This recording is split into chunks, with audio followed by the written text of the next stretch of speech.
अपनी सहेली के बेटे के विवाह में शामिल होकर पटना से पुणे लौट रही थी। रास्ते में बनारस में रहने वाली भाभी, जो चाची की बहू है, उनसे मिलने का मन हुआ। बचपन की कुछ यादों से भाभी इतनी जुड़ी थीं, जो कि भुलाए नहीं भूल सकती। बिना किसी पूर्व योजना और सूचना के रास्ते में ही उतर गई। पटना में ट्रेन में बैठने के बाद ही भाभी से मिलने का मन बनाया था। घर का पता तो मुझे मालूम ही था, आखिर जन्म के बाद 19 साल मैंने वहीं गुजारे थे। हमारा संयुक्त परिवार था। पिताजी की नौकरी के कारण हम दिल्ली आ गए थे। उसके बाद इधर उधर से उनके बारे में सूचना मिलती रही, लेकिन मेरा कभी उनसे मिलना नहीं हुआ था। आज 25 साल बाद उसी घर में जाते हुए अजीब सा लग रहा था। इतने सालों में भाभी में बहुत परिवर्तन आ गया होगा। पता नहीं हम एक दूसरे को पहचानेंगे भी या नहीं। यही सोचकर उनसे मिलने की उत्सुकता बढ़ती जा रही थी। अचानक पहुंचकर मैं उनको हैरान कर देना चाह रही थी। स्टेशन से ऑटो लेकर घर की ओर चली तो बनारस का पूरा नक्शा ही बदला हुआ था। जो सड़कें उस जमाने में सूनी रहती थीं, उनमें पैदल चलना तो संभव ही नहीं दिख रहा था। पहले जहां कारों की संख्या सीमित दिखाई पड़ती थी, अब उनकी संख्या अनगिनत हो गई थी। घर को पहचानने में भी दिक्कत हुई। आसपास की खाली जमीन पर अस्पताल और मॉल ने कब्जा कर रखा था। आखिर घूमते घुमाते घर पहुंच ही गई। घर के बाहर के नक्शे में कोई परिवर्तन नहीं था, इसलिए तुरंत पहचान गई। आगे क्या होगा, उसकी अनुभूति से ही धड़कनें तेज होने लगीं। डोरबेल बजाई, दरवाजा खुला, सामने भाभी खड़ी थीं। बालों में बहुत सफेदी आ गई थी, लेकिन मुझे पहचानने में दिक्कत नहीं हुई। उनको देखकर मेरे चेहरे पर मुस्कान तैर गई, लेकिन उनकी प्रतिक्रिया से लग रहा था कि वे मुझे पहचानने की असफल कोशिश कर रही थीं। उन्हें अधिक समय दुविधा की स्थिति में न रखकर मैंने कहा, भाभी, मैं गीता। थोड़ी देर वे सोच में पड़ गईं, फिर खुशी से बोली, अरे दीदी, आप अचानक कैसे? खबर क्यों नहीं की? मैं स्टेशन लेने आ जाती। कितने सालों बाद मिले हैं। उन्होंने मुझे गले से लगा लिया और हाथ पकड़कर घर के अंदर ले गईं। अंदर का नक्शा पूरी तरह से बदला हुआ था। चाचा चाची तो कब के कालकवलित हो गए थे। 2 नंदे थीं, उनका विवाह हो चुका था। भाभी की बेटी की भी शादी हो गई थी। एक बेटा था जो ऑफिस गया हुआ था। मेरे बैठते ही वे चाय बनाकर ले आईं। चाय पीते पीते मैंने उनको भरपूर नजरों से देखा। मक्खन की तरह गोरा चेहरा, अपनी चिकनाई खोकर पाषाण जैसा कठोर और भावहीन हो गया था। पथराई हुई आंखें, जैसे उनकी चमक को ग्रहण लगे वर्षों बीत चुके हों। सलवटे पड़ी हुई सूती सफेद साड़ी, जैसे कभी उसने कल्फ के दर्शन ही न किए हों। कुल मिलाकर उनकी स्थिति उस समय से बिल्कुल विपरीत थी। जब वे ब्याह कर इस घर में आई थीं, मैं उन्हें देखने में इतनी खो गई थी कि उनकी क्या प्रतिक्रिया होगी इसका ध्यान ही नहीं रहा। उनकी आवाज से चौंकी, दीदी, किस सोच में पड़ गई हैं? पहले मुझे देखा नहीं है क्या? नहाकर थोड़ा आराम कर लीजिए ताकि रास्ते की थकान उतर जाए, फिर जी भर के बातें करेंगे। चाय खत्म हो गई थी। मैं झेप कर उठी और कपड़े निकालकर बाथरूम में घुस गई। शादी और सफर की थकान से सच में बदन बिल्कुल निढाल हो रहा था, लेकिन आंखों में नींद के स्थान पर 25 साल पुराने अतीत के पन्ने एक एक करके आंखों के सामने तैरने लगे। मेरे चचेरे भाई का विवाह इन्हीं भाभी से हुआ था। चाचा की पहली पत्नी से मेरा इकलौता भाई हुआ था। वह अन्य दोनों सौतेली बहनों से भिन्न था। देखने और स्वभाव दोनों में उसका अपनी बहनों से अधिक मुझसे स्नेह था, क्योंकि उसकी सौतेली बहनें उससे सौतेला व्यवहार करती थीं। उसकी माँ के गुण उनमें कूट कूट कर भरे थे। मेरी माँ की भी उसकी सगी माँ से बहुत आत्मीयता थी, इसलिए वे उसको अपने बड़े बेटे का दर्जा देती थीं। उस जमाने में अधिकतर जैसे ही लड़का व्यवसाय में लगा कि उसके विवाह के लिए रिश्ते आने लगते थे। भाई बहुत मनमोहक व्यक्तित्व का मालिक था। दूसरा, उसने चाचा के व्यवसाय को भी संभाल लिया था, इसलिए जब भाभी के परिवार की ओर से विवाह का प्रस्ताव आया तो चाचा मना नहीं कर पाए। उन दिनों घर के पुरुष ही लड़की देखने जाते थे, इसलिए भाई के साथ चाचा और मेरे पापा लड़की देखने गए। उनको सब ठीक लगा। और भाई ने भी अपने चेहरे के हाव भाव से हाँ की मुहर लगा दी। शगुन के फल, मिठाई और उपहारों से लदे घर लौटे तो हमारी खुशी का ठिकाना नहीं रहा। भाई जब हमसे मिलने आया तो बहुत शर्मा रहा था। हमारे पूछने पर कि कैसे हैं भाभी, तो उसके मुंह से निकल गया, बहुत सुंदर है। उसके चेहरे की लजीली खुशी देखते ही बन रही थी। देखते ही देखते विवाह का दिन भी आ गया। उन दिनों औरतें बारात में नहीं जाया करती थीं। हम बेसब्री से भाभी के आने की प्रतीक्षा करने लगे। आखिर इंतजार की घड़ियां समाप्त हुईं और लंबा घूंघट काढ़े भाभी भाई के पीछे पीछे आ गईं। चाची ने उन्हें औरतों के झुंड के बीचों बीच बैठा दिया। मुंदिखाई की रस्म अदायगी शुरू हो गई। पहली बार ही जब उनका घूंघट उठाया गया तो मैं उनका चेहरा देखने का मौका हाथ से जाने नहीं देना चाहती थी, और जब मैंने उन्हें देखा तो मैं देखती ही रह गई। उस अद्भुत सौंदर्य की स्वामिनी को, मक्खन सा झक सफेद रंग, बेदाग और लावण्यपूर्ण चेहरा, आंखों में हजार सपने लिए सपनीली आंखें, चौड़ा माथा, काले घने बालों का बड़ा सा जूड़ा तथा खुशी से उनका चेहरा और भी दपद पा रहा था। वे कुल मिलाकर किसी अप्सरा से कम नहीं लग रही थीं। सभी औरतें आपस में उनकी सुंदरता की चर्चा करने लगीं। भाई विजयी मुस्कान के साथ इधर उधर घूम रहा था। इससे पहले उसे कभी इतना खुश नहीं देखा था। उसको देखकर हमने सोचा, माँ तो जन्म देते ही दुनिया से विदा हो गई थीं। चलो कम से कम अपनी पत्नी का तो वह सुख देखेगा। विवाह के समय भाभी मात्र 16 साल की थीं। मेरी हमउम्र चाची को उनका रूप फूटी आंखों नहीं सुहाया, क्योंकि अपनी बदसूरती को लेकर वे हमेशा कुंठित रहती थीं। अपना आक्रोश जब तब भाभी के क्रियाकलापों में मीनमेख निकालकर शांत करती थीं। कभी कोई उनके रूप की प्रशंसा करता तो छूटते ही बोले बिना नहीं रहती थीं। रूप के साथ थोड़े गुण भी तो होने चाहिए थे। किसी काम के योग्य नहीं है। दोनों नंदे भी कटाक्ष करने में नहीं चूकती थीं। बेचारी चुपचाप सब सुन लेती थीं, लेकिन उसकी भरपाई भाई से हो जाती थी। हम भी मूकदर्शक बने सब देखते रहते थे। कभी भी भाभी मेरे व माँ के पास आकर अपना मन हल्का कर लेती थीं, लेकिन माँ भी असहाय थीं, क्योंकि चाची के सामने बोलने की किसी की हिम्मत नहीं थी। मैं मन ही मन सोचती, मेरी हमउम्र भाभी और मेरे जीवन में कितना अंतर है। शादी के बाद ऐसा जीवन जीने से तो कुंवारा रहना ही अच्छा है। मेरे पिता पढ़े लिखे होने के कारण आधुनिक विचारधारा के थे। इतनी कम उम्र में मैं अपने विवाह की कल्पना नहीं कर सकती थी। भाभी के पिता के लिए लगता है उनके रूप की सुरक्षा करना कठिन हो गया था। जो बेटी का विवाह करके अपने कर्तव्यों से उन्होंने छुटकारा पा लिया। भाभी ने 8वीं की परीक्षा दी ही थी अभी। उनकी सपनीली आंखों में आंसू भरे रहते थे। अब चेहरे की चमक भी फीकी पड़ गई थी। विवाह को अभी 3 महीने भी नहीं बीते होंगे कि भाभी गर्भवती हो गईं। मेरी भोली भाभी, जो स्वयं एक बच्ची थीं, अचानक अपने मां बनने की खबर सुनकर हक्की बकी रह गईं और आंखों में आंसू उमड़ आए। अभी तो वे विवाह का अर्थ भी अच्छी तरह समझ नहीं पाई थीं।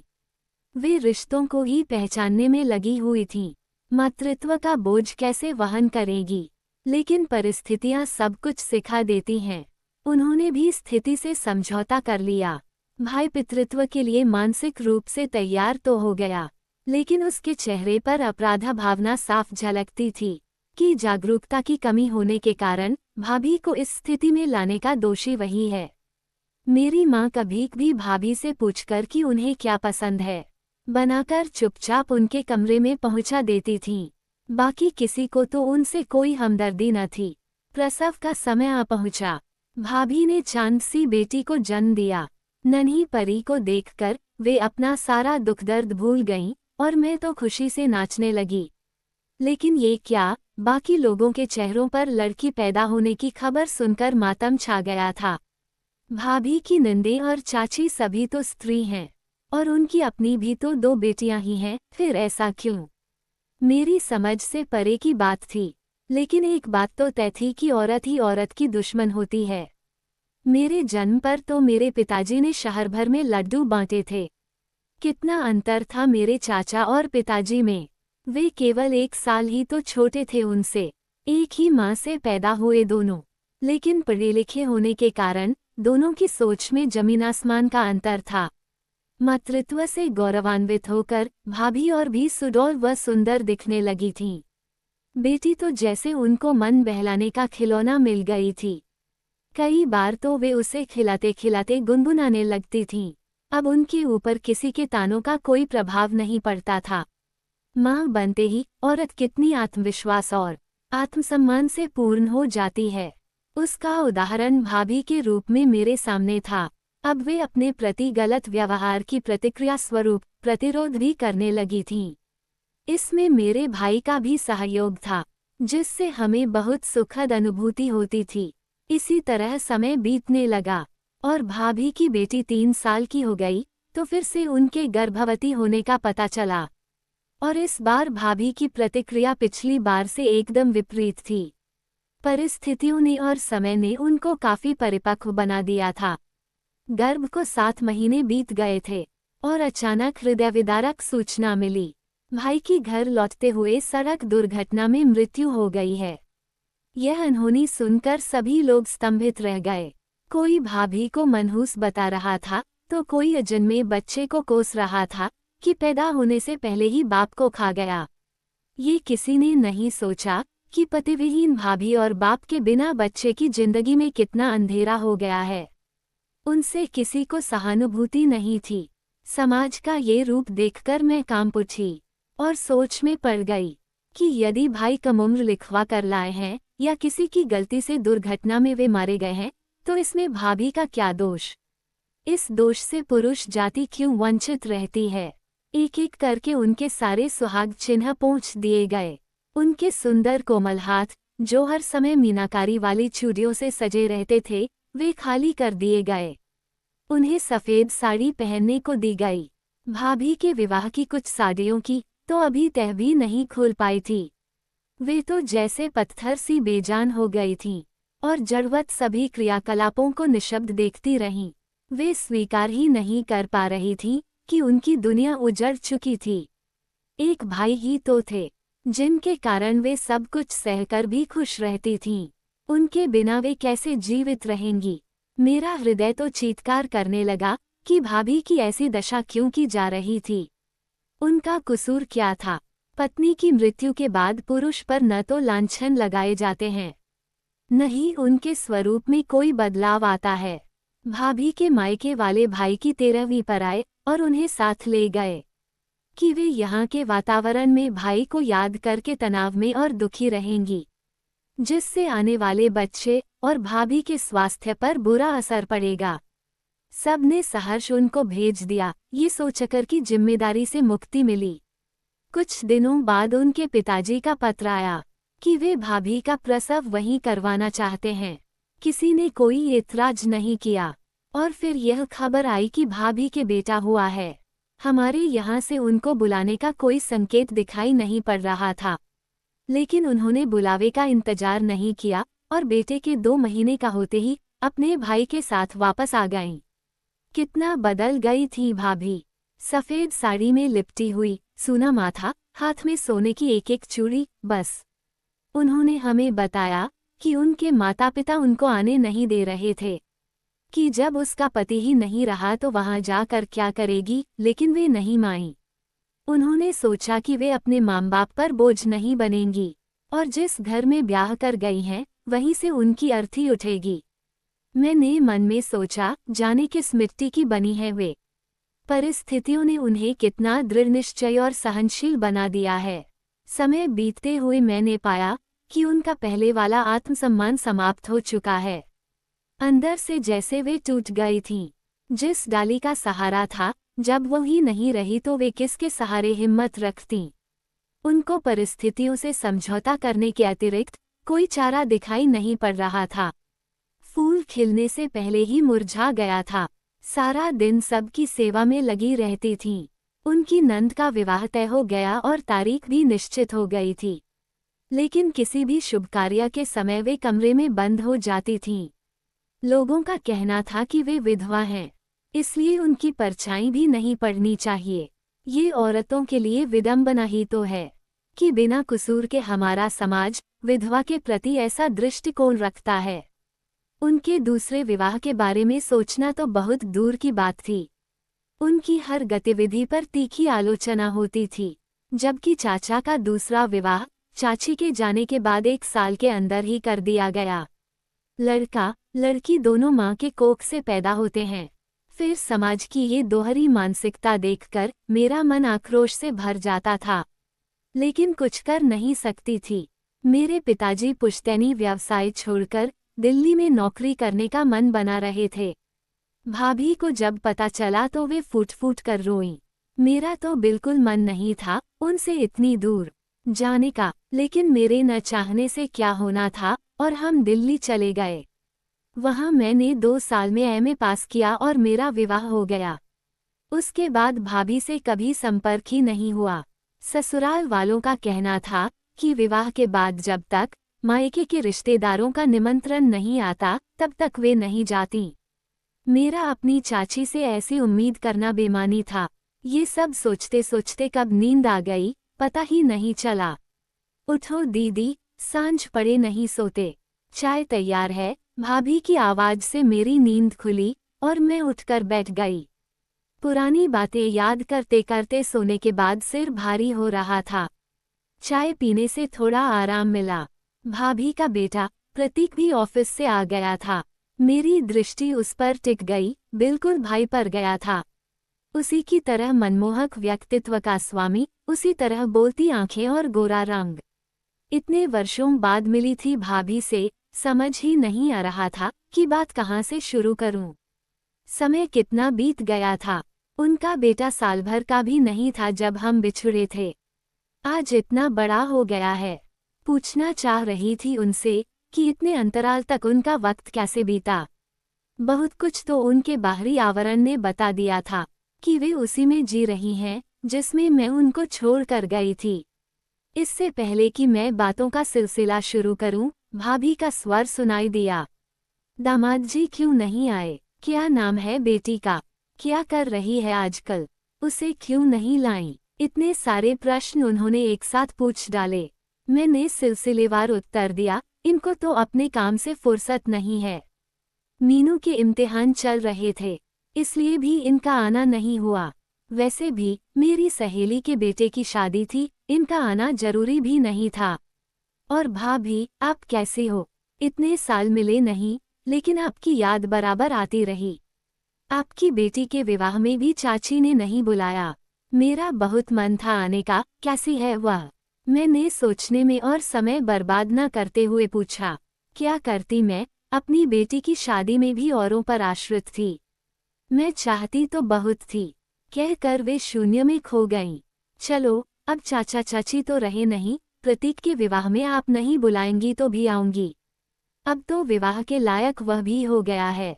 मैं भी अपनी जिम्मेदारी से मुक्त होना चाह रही हूँ, उन्होंने संक्षिप्त उत्तर देते हुए लंबी सांस ली। एक बात पूछूं, भाभी, आपको भाई की याद तो बहुत आती होगी। मैंने सकुचाते हुए उन्हें टटोला। हाँ दीदी, लेकिन यादों के सहारे कब तक जी सकते हैं? जीवन की कड़वी सच्चाइयाँ यादों के सहारे तो नहीं झेली जाती। अकेली औरत का जीवन कितना दूभर होता है। बिना किसी के सहारे के जीना भी तो बहुत कठिन है।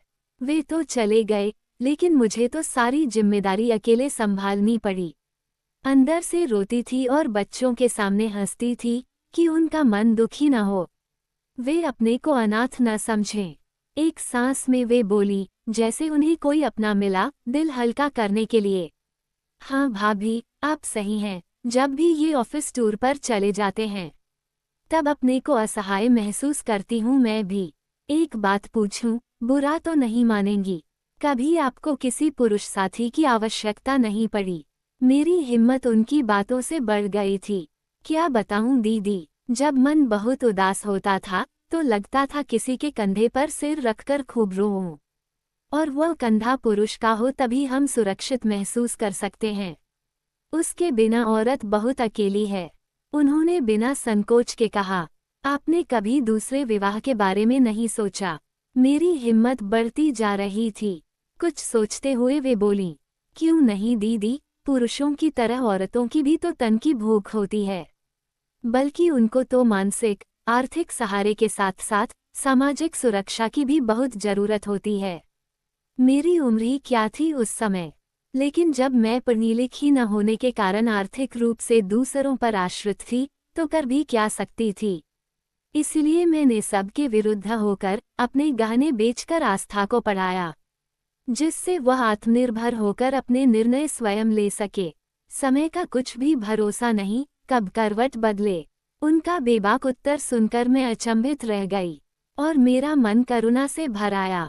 सच में जिस उम्र में वे विधवा हुई थीं, उस उम्र में तो आजकल कोई विवाह के बारे में सोचता भी नहीं है।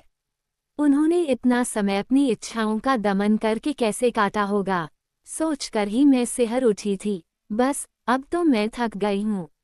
मुझे अकेली देखकर लोग वासना भरी नजरों से देखते हैं। कुछ अपने खास रिश्तेदारों के भी मैंने असली चेहरे देख लिए तुम्हारे भाई के जाने के बाद। अब तो प्रतीक के विवाह के बाद मैं संसार से मुक्ति पाना चाहती हूँ। कहते कहते भाभी की आंखों से आंसू बहने लगे।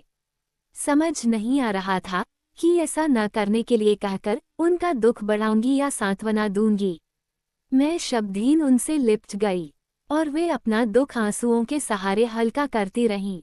ऐसा लग रहा था कि बरसों से रुके हुए आंसू मेरे कंधे का सहारा पाकर निर्बाध गति से बह रहे थे, और मैंने भी उनके आंसू बहने दिए। अगले दिन ही मुझे लौटना था, भाभी से जल्दी ही मिलने का तथा अधिक दिन उनके साथ रहने का वादा करके मैं भारी मन से ट्रेन में बैठ गई। वे प्रतीक के साथ मुझे छोड़ने के लिए स्टेशन आई थीं। ट्रेन के दरवाजे पर खड़े होकर हाथ हिलाते हुए उनके चेहरे की चमक देखकर मुझे सुकून मिला कि चलो मैंने उनसे मिलकर उनके मन का बोझ तो हल्का किया। मेरे प्यारे दोस्तों, आपको कहानी कैसी लगी? कहानी अच्छी लगी हो तो लाइक कीजिए, शेयर कीजिए और चैनल को सब्सक्राइब करना ना भूले। कहानी सुनने के लिए आपका धन्यवाद।